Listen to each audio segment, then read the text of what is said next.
आज बलिप्रतिपदा व गोवर्धन पूजेचा दिवस।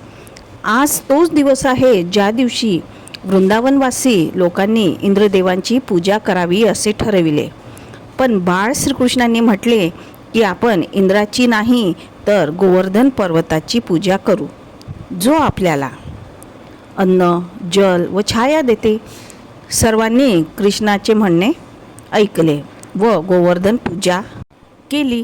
हे पाहून इंद्र क्रोधित झाला व त्याने मुसळधार पाऊस वृंदावनावर पाडण्यास सुरुवात केली व हळूहळू पाऊस वाढत गेला व संपूर्ण गोकुळ पाण्याखाली डुबायला लागले।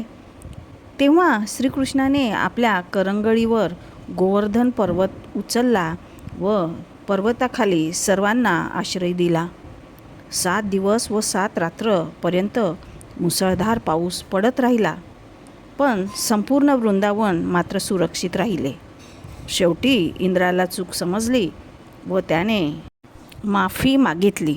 अशा प्रकारे भगवान श्रीकृष्णांनी अहंकारावर विनम्रतेने विजय मिळवला व प्रकृतीबद्दल कृतज्ञतेचे उदाहरण दिले। धन्यवाद।